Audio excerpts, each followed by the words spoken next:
Paramashivamam. Jnanam Paramashivamam.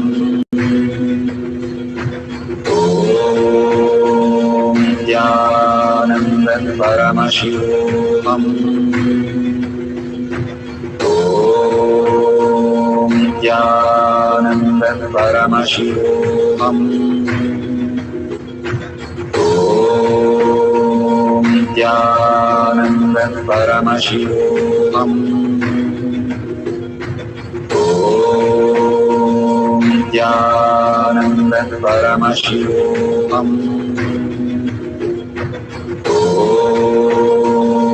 Jnanam Paramashivamam. Jnanam Paramashivamam.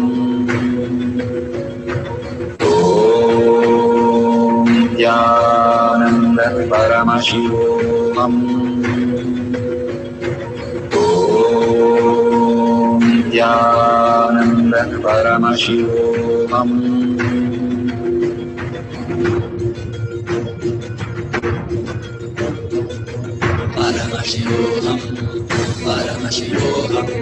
Let Paramashiva's third eye manifest in all our third eyes.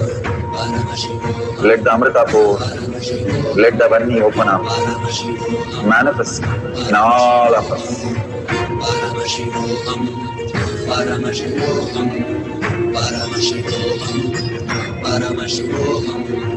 Let Paramashiva overflow, manifest the powers in all our third eyes.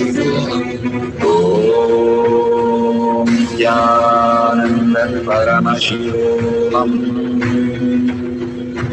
Om Jnanam.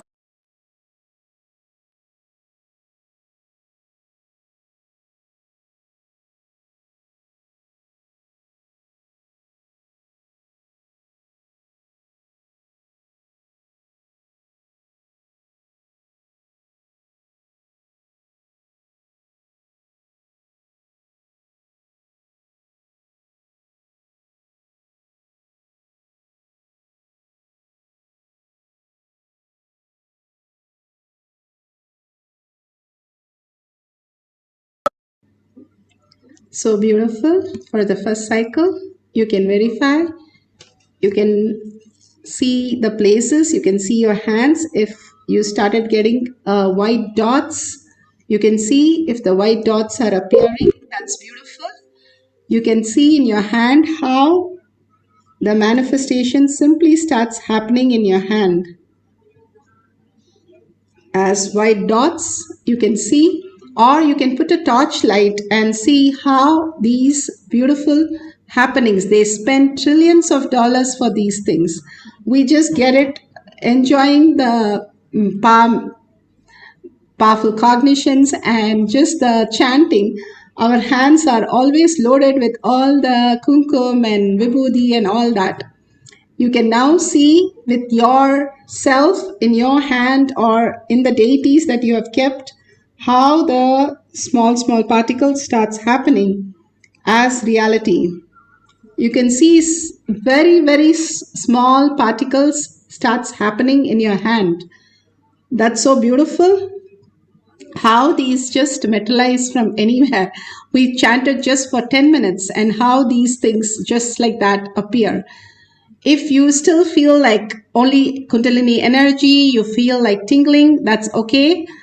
Again, you can wipe out everything, completely wipe out, take a picture and then wipe out and let's experience again.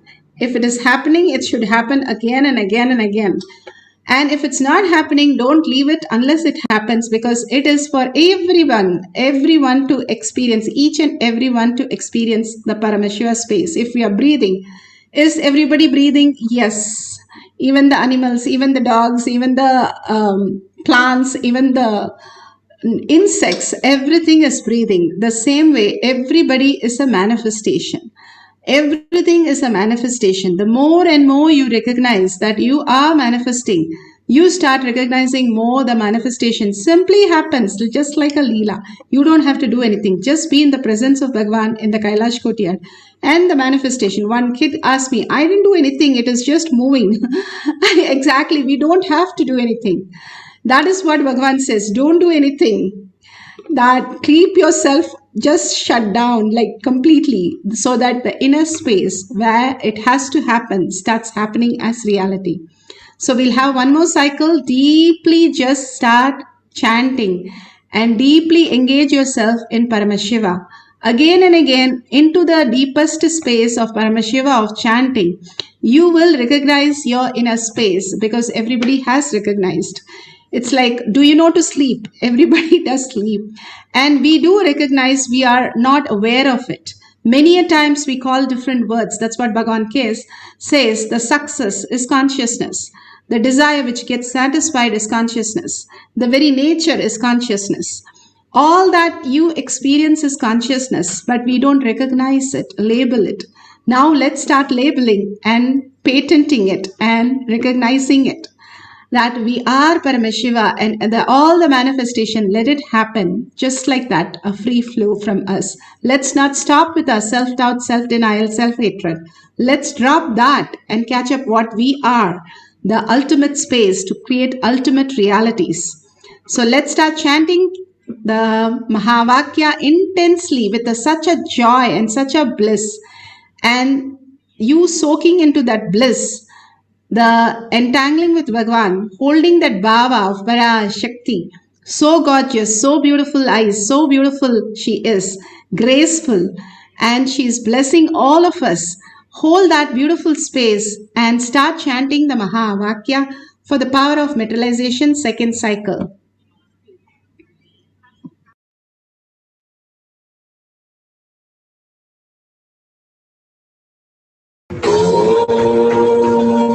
Nityananda Paramashivam Om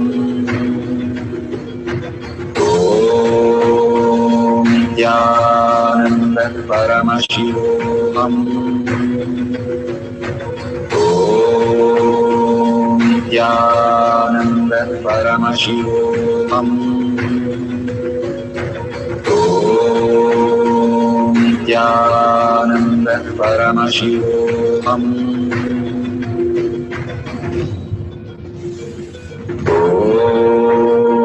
Nityananda Paramashivam Om Nityananda Paramashivam Om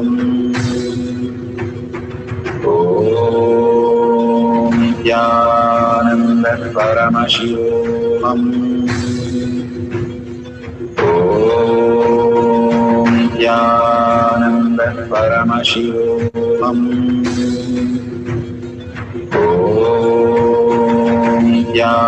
Nityananda Paramashivam Om Nityananda Paramashivam Om Nityananda Paramashivam Om Nityananda Paramashivam Om Nityananda Paramashivam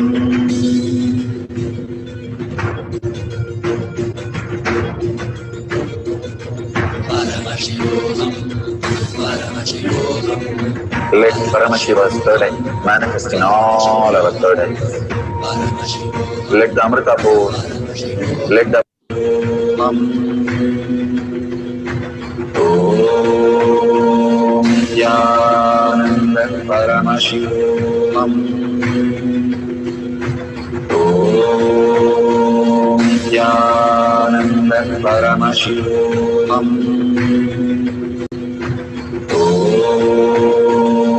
Nityananda Paramashivam Om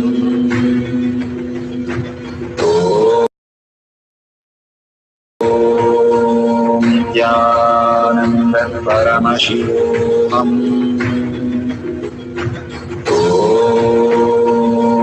Nityanand परमशिवोऽहम् ॐ नित्यानन्द परमशिवोऽहम् ॐ नित्यानन्द परमशिवोऽहम् ॐ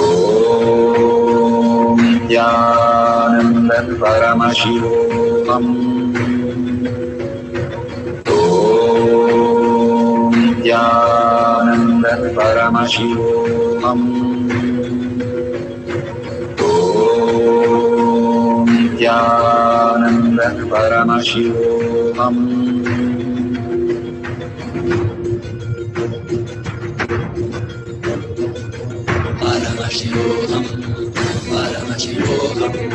Let Paramashiva's third eye manifest in all our third eyes. Let the Amrita pour, let the Varni open up, manifest in all of us.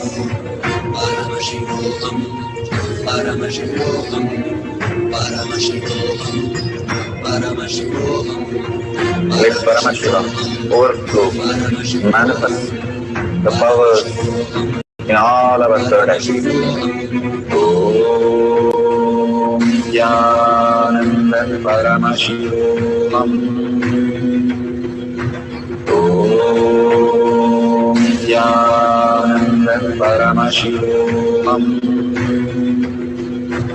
Om Nityananda Paramashivoham. Nityananda Paramashivoham. Om Nityananda Paramashivoham. Om Nityananda Paramashivoham. Om Nityananda Paramashivoham. Nityananda Paramashivoham.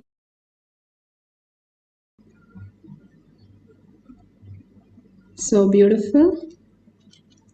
Whatever now you have seen in your fingers, go ahead, take a picture and share it in the tinyurl.com/powermanifestation. Whatever prasada you received, you can apply on your forehead, you can apply on the pain part, or give it to somebody who is experiencing so much of pain. Go ahead and share the prasada, and you can keep it for your own self, and you can even consume it, and you can experience the oneness with it. You share this beautiful science with the world. The more we share that I am Paramashiva, everybody is Paramashiva, everything is Paramashiva. So we go on sharing this, enriching and causing makes our journey very small so that we can experience more Paramashiva space in us. We are all vibrating in one higher frequency as reality, as quantum. We are happening as reality when we are perceiving it. Otherwise, we are Paramashiva as quantum, as the subtler and subtler and subtler objects. Not as the gross matter, but a subtler matter in the subtler vibrations. So the more we understand the higher and higher reality, the more we can experience the oneness and be in the bliss continuously, manifesting all the auspiciousness, abundance. So share, enrich and cause others to experience the same. You will experience the depth of it. Bhagavan says, if you want to become rich, make 10 people rich. If you want to become a lawyer, make 10 people a lawyer. Same way, if you want to be Paramashiva, make 10 people Paramashiva. You are Paramashiva. The beautiful space that Bhagavan has given all of us, enrich and cause the world, even as little as you can. And if you see a $sign at the end of the session, please contribute to Kailasha. The auspiciousness and abundance that Bhagavan is flowing just like that. How the air, oxygen, prana is free. Everything is freely available, but we contribute only to build our Kailashas in our inner space. Contribution does not build outside. What we vote for is ourself. we build the Kailasha inside, and all the karmas just disappears if we have huge losses, huge pain, huge problems. Bhagavan says the prayers is the only option and contribution is the only way. Dharma protects us, whoever protects the Dharma. So that is why in each of the temple, the first thing is the hundi when you go inside. You contribute to support the Dharma inside you, your Dharma. Then that slowly builds the Kailasha and you experience the moksha. So with that, let's surrender all the powerful cognition and power manifestation to the lotus feet of Bhagavan. Thanking each one of you, hundreds of you sitting here and manifesting powers. Thank you so much for being here and experiencing the oneness. So let's, from the deep yearning and deep gratitude, thank Bhagavan for the space of Paramashiva, the state of Paramashiva, and the ultimate powers of Paramashiva, Kailasha of Paramashiva. And with that gratitude, let's end the session with the Purna Mantra. Om Purnamada Purnamidam Purna Purnamudashyate Purnasya Purnamataya Purnameva Vashishyate. Om Shanti Shanti Shanti. Hari Om Tat Sat Sarvam Bhagavate Sri Nityanda Paramashivam Paduka Arpanamastu. Om Nityanandam.